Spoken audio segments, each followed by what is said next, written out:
देश आजादी के 75 साल हिंदुस्तान के हर परिवार के पास गरीब से गरीब हो, गांव हो, शहर हो, झुग्गी झोपड़ी में रहता हो, फुटपाथ पर रहता हो, कहीं पर रहता हो, उस परिवार के पास उसका अपना पक्का घर हो। और सिर्फ घर ही नहीं, उसमें बिजली हो, नल में जल हो, गैस का चूल्हा हो, सौभाग्य की बिजली हो, शौचालय हो। यानी एक प्रकार से उसको लग रहा चाहिए हाँ अब जिंदगी जीने योग्य बन गई है, अब कुछ और करके आगे बढ़ने के रास्ते को।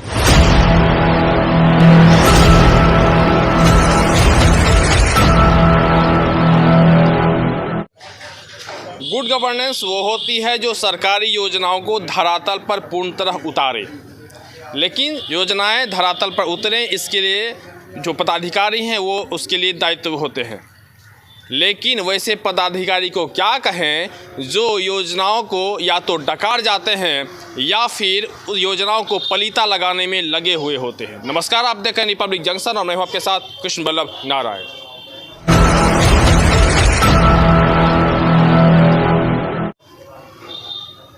योजना किस तरह से धरातल पर नहीं उतरती है, यह हम आपको इसका एक उदाहरण दिखाते हैं। इसमें कई बातें हैं। पहला चीज़ तो ये कि सरकार ने योजना चला दी, सरकार वहाँ से मंच पे चढ़ के सवार होके हुंकार भर के कहती है कि हमने ये उंगली पे गिनाती है योजनाएं, ये हमने चला दिया, इससे ये फ़ायदा हुआ, वो फ़ायदा हुआ। लेकिन वास्तव में धरातल पर कितना काम हो पाया, इसकी तस्वीर हम आपको दिखा रहे हैं। प्रधानमंत्री आवास योजना के तहत गरीबी रेखा से नीचे रहने वाले और देश के सभी उन बेघर लोगों के खुद के अपने घर के निर्माण के लिए आर्थिक मदद की जाती है। लेकिन सरकारी योजना धरातल पर साकार कैसे हो जब सरकारी बाबू ही योजना में पलीता लगाने पर आमादा हो। कमोबेश सारे जगहों की तस्वीर एक जैसी ही दिखती है। कुछ ऐसी ही तस्वीर बेगूसराय जिले के मटिहानी प्रखंड अंतर्गत गोरगामा पंचायत के मथार गांव की है, जहां एक दो नहीं बल्कि लगभग दर्जन भर लोगों के नाम पहली और दूसरी सूची में आने के बाद भी तीसरी सूची से गायब हो गए। इसकी वजह जानने के लिए उन लोगों ने मटिहानी प्रखंड के ग्राम पंचायत सहायक, आवास पर्यवेक्षक और प्रखंड विकास पदाधिकारी से लेकर डीएम तक गुहार लगाई, लेकिन असर बेअसर रहा। ग्रामीण लोग से पता चला था कि मेरा नाम सूची से हटा दिया गया था। उसके बाद हम उसके तलाश करने लगे कि सच में मेरा नाम हट गया या नहीं। तो तलाश करने के दरमियान कुछ दिन के बाद मुझे पता चला कि हाँ आपका सूची से नाम हट गया। तो फिर क्या किए, जब हम सहायक ग्राम सभा के सहायक जो होते हैं उनसे मिले तो उन्होंने कहा कि ठीक है सर आपका नाम सूची में है। उन्होंने हमको 1-1.5 महीना तक बरगलाया कि आपका सूची में नाम है। ये सहायक का नाम है सोनी कुमारी। इन्होंने क्या किया कि हमको 1.5 महीना गुमराह करके रखा। उसके बाद उन्होंने हमको कहा कि सर आप निश्चिंत रहिए, आपको आवास योजना मिलेगा। यदि आपको आवास योजना नहीं मिलेगा तो हम जहाँ भी रहेंगे, किसी भी क्षेत्र में रहेंगे, आप हमसे मिल लीजिएगा, आपको आवास योजना का लाभ मिलेगा। इतना बात करने के बाद भी मुझे वो इसके बाद जब हमने फ़ोन किया, उनसे मिलने का प्रयास किया कई बार, तो हमसे मिलने तक भी दूर भागने लगे। इसके बाद यही नहीं बल्कि वो हमारा फ़ोन भी रिसीव करना छोड़ दिए। उसके बाद हमको एक रिकॉर्डिंग उनका कर लिए। जब हमको लगा कि नहीं मेरा नाम काट दिए, उनका रिकॉर्डिंग उससे पहले कर लिए थे। उन्होंने हमको चैलेंज दिया है कि आपका नाम काटिए देंगे तो आप क्या कर लीजिएगा, मेरा क्या बिगाड़ लीजिएगा।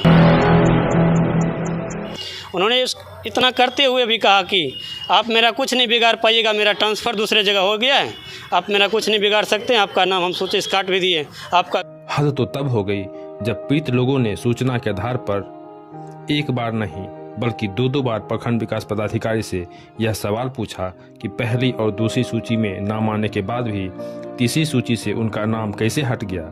इसका जवाब उन्हें अब तक नहीं मिला। इसके बाद लास्ट में हमने एक कदम उठाया आरटीआई सूचना अधिकार से। मैंने अपना जवाब मांगा। वीडियो से मैंने कई दिन मिला, पर्यवेक्षक से मिला, उसके बाद पौधार जी हैं कोई किसी पोस्ट पर काम कर रहे हैं, उनसे भी मिला। तो वो सब व्यक्ति क्या करते हैं, एक दूसरे से कमिटमेंट कर लिए, वो उस पर फेंक देते हैं, वीडियो साहब पौधार जी पर फेंक देते देते हैं, पोदार जी सहायक पर फेंक देते हैं, सहायक पर्यवेक्षक पर फेंक देते हैं, पर्यवेक्षक वीडियो पर फेंक देते हैं। मैं कई दिन गया तो वीडियो साहब हम पर बोले कि सर क्या कीजिएगा, सहायक का गलती हो गया, इसमें आप क्या करिएगा, अगला सूची में आपको जोड़ देंगे। पीड़ित ने बताया कि उन्होंने पहला आरटीआई 10 फरवरी 2022 को लगाया था, जबकि दूसरा आरटीआई 9 अप्रैल 2022 को लगाया। कोई रिप्लाई अभी तक हमको नहीं मिला। हम बार बार पदाधिकारी से मिलते हैं, पदाधिकारी हम ही पर बिगड़ जाते हैं और कहते हैं कि तुम आगे बढ़ो, यहाँ से नहीं होगा।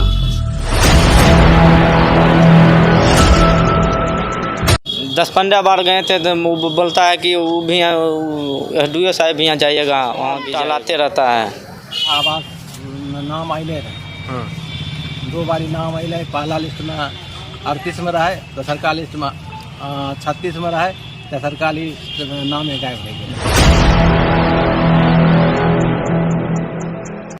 वीडियो से नहीं मिले? हाँ मिली है। तब वो बोले जो नाम आपको से गलती से कट गया है, मिलेगा अगला सूची में, बार बार डांट के भगा देते हैं।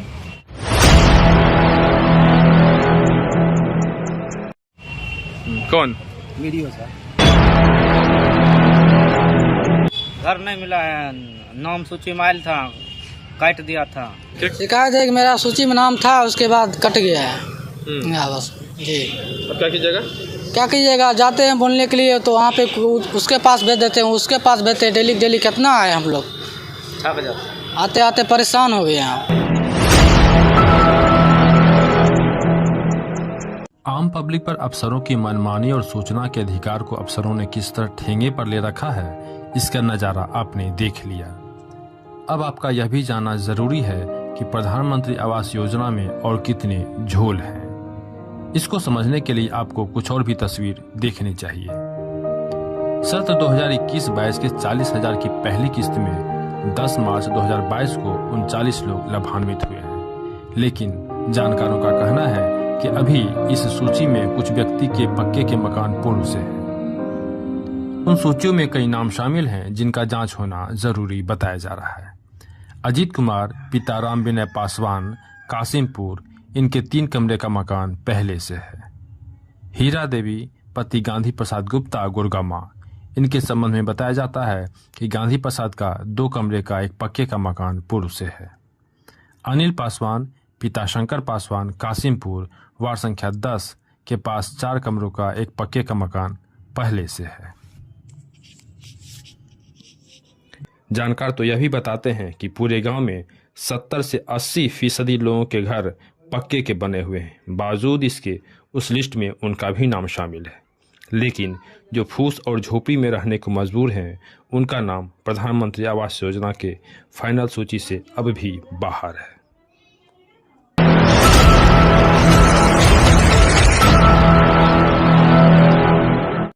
आप समझ सकते हैं कि किस तरह की परेशानियों का सामना इन लोगों को करना पड़ता है।